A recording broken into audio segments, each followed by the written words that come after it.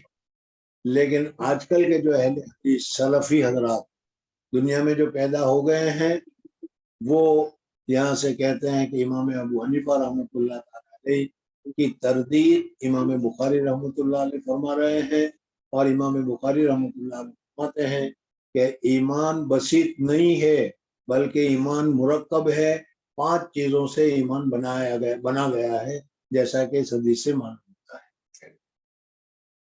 تو حضرت فرماتے ہیں کہ یہ موجودہ زمانے کے سلفی حضرات کا کارستان ہے.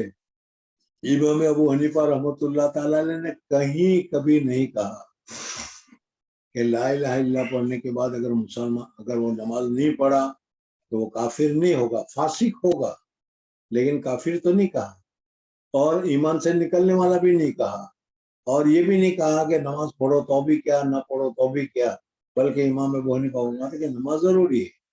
امام بخاری رحمۃ اللہ تعالی علیہ بھی یہی فرما رہے ہیں. اس وجہ سے ایمان مرکب ہے یا ایمان بسیط ہے، یہ جو الفاظ ہے ابھی میں نے تفصیل بتائی، اس تفصیل کے اعتبار سے کوئی اختلاف نہیں ہے، سب کا یکساں ہے. امام صاحب رحمۃ اللہ علیہ فرماتے ہیں کہ ایمان کے بعد اگر نماز پڑھے گا، روزہ رکھے گا، تو درخت جیسے شاخ ہوتی ہے، شاخ میں ٹہنیاں ہوتی ہے، ٹہنیاں میں پتیاں ہوتی ہے، پتیوں میں پھر اس کے بعد کیا ہوتا ہے، پھل پھول وغیرہ لگتا ہے، کامل درخت سمجھا جاتا ہے، کامل انسان سمجھا جاتا ہے. اس طریقے سے یہ چیزیں جو ہے کامل ایمان کی علامت ہے، نفس ایمان کی علامت نہیں ہے. امام بخاری رحمۃ اللہ علیہ بھی یہ فرماتے ہیں کہ نفس ایمان میں تو کمی بیشی نہیں ہوتی، وہ تو مکمل ہے، لیکن ہاں ان چیزوں کے ذریعے سے ایمان میں تزین ہوگا، ایمان میں زینت آئے گی، کمال آئے گا، اور یہ کامل علامت کی نشانیاں ہیں. تو معال کے اعتبار سے، آخر کے اعتبار سے دونوں کے دونوں کیا ہے، سب کے سب برابر. باب قول نبی صلی اللہ علیہ وسلم بنی الاسلام والا خمسین، اسلام کی بنیاد 5 چیزوں پر ہے.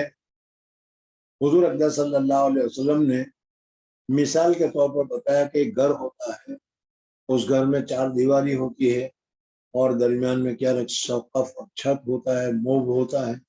اسی طریقے سے حضور اقدس صلی اللہ علیہ وسلم نے دین کے لیے بھی بتایا کہ دین کے بھی 4 بنیادی ستون ہے، نماز، روزہ، زکوٰۃ، حج اور ایمان. یہ ایمان درمیانی موب کی طرح ہے. تو اس طریقے سے اگر یہ ہوگا تو پورا مکان ہوگا، مکان سمجھا جائے گا، اور اگر اس میں کمی ہے تو وہ اتنی کمی قرار دی جائے گی. بنی الاسلام علی خمسین وہو قول و فعل. ایمان قولی ہے یا فعلی ہے. تصدیق قلبی الایمان، تصدیق قلبی اقرار باللسان و اعمال بالارکان. امام شافعی رحمۃ اللہ تعالی علیہ، امام بخاری رحمۃ اللہ علیہ فرماتے ہیں کہ اس 3 چیزوں کا نام ایمان ہے. اگر یہ تینوں چیزیں ہیں، تصدیق قلبی بھی ہے، زبان سے اقرار بھی ہے لا الہ الا اللہ، اور نماز بھی پڑھتا ہے، روزہ بھی رکھتا ہے، تو اس صورت میں اس آدمی کو کامل مومن کہا جائے گا اور مومن قرار دیا جائے گا. اب جتنی زیادہ نماز پڑھے گا، جتنا زیادہ روزہ رکھے گا، اتنی زیادہ اس کے ایمان میں قوت آئے گی، نورانیت آئے گی، زیادتی ہوگی. الایمان یزید و ینقص، امام بخاری رحمۃ اللہ تعالی علیہ. اب یہاں تک جب سمجھ میں آ گئی تو میں نے شروع میں تم کو ایک چیز بتائی تھی. ایک کو تو کہا جاتا ہے فرقہ مرجیہ، اور فرقہ مرجیہ کا تو میں نے ابھی بتایا کہ وہ تو کہتے ہیں کہ لا الہ الا اللہ ایمان کافی ہے، ایمان کے بعد اعمال کی کوئی ضرورت نہیں، اعمال کرو تو بھی کیا، نہ کرو تو بھی کیا، ایمان ہونے کی وجہ سے تم سیدھے جنت میں جاؤ گے، اس میں کمی بیشی نہیں ہوتی. یہی مرجیہ نے کہا کہ نہیں. اسی وجہ سے امام ابو حنیفہ رحمۃ اللہ علیہ کو بھی بعض لوگوں نے مرجیہ کہا، لیکن وہ صحیح نہیں ہے جیسا میں نے ابھی بتایا. تو فرقہ مرجیہ جو ہے رجا امید والے ہیں یہ حضرات، بس کہتے ہیں ایمان ہو گیا، امید ہو گئی، اب سیدھا جنت کے علاوہ ہمارے کوئی ٹھکانا نہیں. امام بخاری رحمۃ اللہ تعالی علیہ فرقہ مرجیہ کی بھی تردید فرمائیں گے اور فرماتے ہیں کہ تم جو یہ کہتے ہو کہ عمل کی ضرورت نہیں ہے یہ صحیح نہیں ہے۔ دیکھو قرآن کی آیت سے معلوم ہوتا ہے، حدیث سے معلوم ہوتا ہے کہ اعمال کی بھی ضرورت ہے۔ اس طریقے سے امام بخاری رحمۃ اللہ تعالی علیہ فرقہ مرجیہ کی تردید فرمائیں گے۔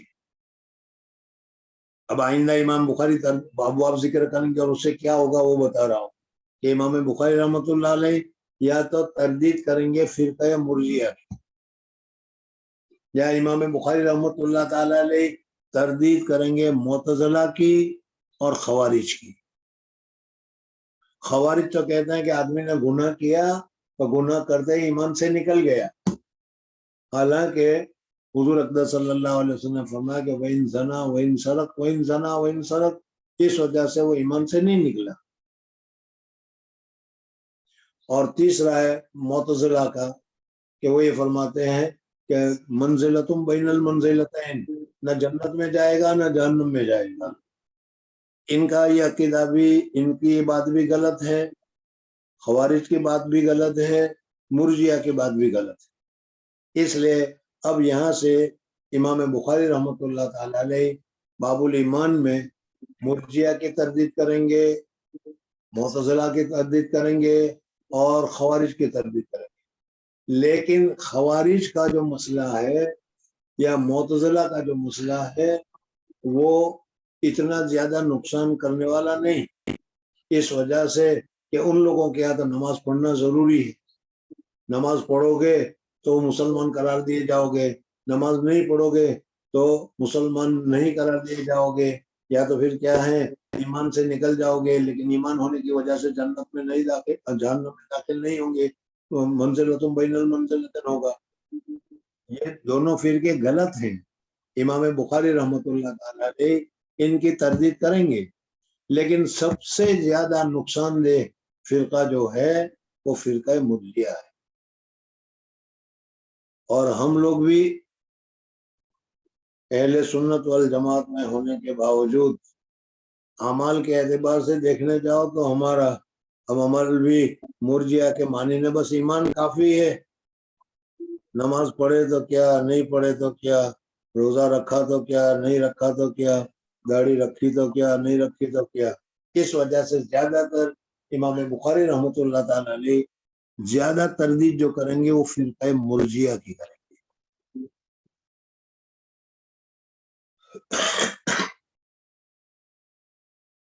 جب بنیادی طور پر یہ بات تمہارے سمجھ میں آ گئی تو اب یہاں سے دیکھو کہ امام بخاری رحمۃ اللہ تعالی علیہ فرماتے ہیں کہ بنیاد اسلام و خمسن، اسلام کی بنیاد 5 چیزوں پر ہے، وہ قول و فعل یزید و ینقص۔ ایمان میں زیادتی بھی ہوتی ہے، ایمان میں نقصان بھی ہوتا ہے۔ زیادتی سے مراد تزین ہے، نفس زیادتی نہیں، اس لیے کہ نفس جو ایمان ہے وہ تو بسیط ہے، اس میں تو زیادتی نہیں ہوتی۔ امام ابو حنیفہ بھی یہی کہتے ہیں، امام بخاری بھی یہی کہتے ہیں، لیکن یہاں پر امام بخاری رحمۃ اللہ علیہ فرماتے ہیں ایمان میں کمی بھی ہوتی ہے اور ایمان میں زیادتی بھی ہوتی ہے۔ حضور اکرم صلی اللہ علیہ وسلم کے زمانے میں جب وحی نازل ہوتی تھی تو اس وقت یقیناً ایمان میں کمی بیشی ہوتی تھی، یعنی پہلے ایمان نہیں تھا، اب یہ چیز ماننا ضروری قرار دیا گیا تو اس میں زیادتی ہو گئی۔ لیکن جب الیوم اکملت لکم دینکم واتممت علیکم نعمتی کے بعد اسلام مکمل ہو گیا تو اس مکمل ہونے کے بعد نفس ایمان میں اب کمی بیشی نہیں ہوتی، کمی بیشی جو ہوتی ہے وہ خارج میں ہوتی ہے اور تزین ہوتا ہے، زینت ہوتی ہے، کمال ہوتی ہے، اور اگر کمال کے لیے کہے تو ہم اس کو مانتے ہیں، اور ہمارا اور شافعی کا، ہمارا اور امام بخاری کا وغیرہ کا کوئی اختلاف نہیں ہے۔ اب امام بخاری رحمۃ اللہ تعالی علیہ سب سے پہلے تو قرآن پاک کی آیات کو تمہارے سامنے ذکر کر رہے ہیں، اور قرآن پاک کی آیات میں لیزدادوا ایمانا مع ایمانہم، تاکہ ہم اس کے ایمان کو ان کے ایمان کے ساتھ زیادتی کریں، وزدناہم ہدی وغیرہ۔ یہ قرآن پاک کی آیتوں کے ذریعے سے امام بخاری رحمۃ اللہ تعالی علیہ نے ترجمۃ الباب منعقد کیا۔ اور ترجمۃ الباب میں امام بخاری رحمۃ اللہ علیہ یہ بتانا چاہتے ہیں ایمان یزید و ینقص، ایمان میں زیادتی بھی ہوتی ہے اور ایمان میں کمی بھی ہوتی ہے، لیکن اب ایمان میں یزید و ینقص کی کیا تفصیل ہے وہ تمہارے سامنے میں نے ذکر کر دی۔ اب دلائل وغیرہ جو امام بخاری رحمۃ اللہ علیہ قرآن کی آیتوں کے ذریعے سے ذکر کر رہے ہیں، 6 آیتیں یہاں پر ذکر کی، درمیان میں پھر کچھ دوسرا ذکر کیا، پھر 2 آیتیں ذکر کی، اس کے متعلق انشاءاللہ آئندہ کل تمہارے سامنے تفصیل آئے گی اور پورا بتایا جائے گا۔ ابھی اتنی چیزوں کو جو آج میں نے 2 دن سے مستقلاً تم کو سمجھانے کی کوشش کی، اس کو اچھی طریقے سے سمجھ لینا، تو پھر اس صورت میں ایمان کی حقیقت ہمارے سامنے آ جائے گی۔ اللہ جل جلالہ و من والہ ہمیں کامل ایمان نصیب فرمائے اور کامل ایمان کے ساتھ اس دنیا سے جانا نصیب فرمائے۔ سبحان اللہ و بحمدہ، سبحانک اللہم و بحمدک، نشہد ان لا الہ الا انت، نستغفرک و نتوب۔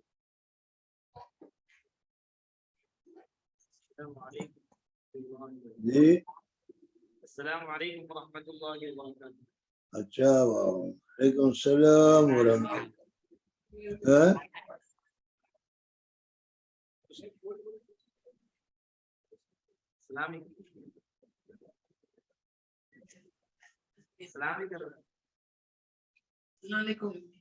وعلیکم السلام ورحمۃ اللہ وبرکاتہ۔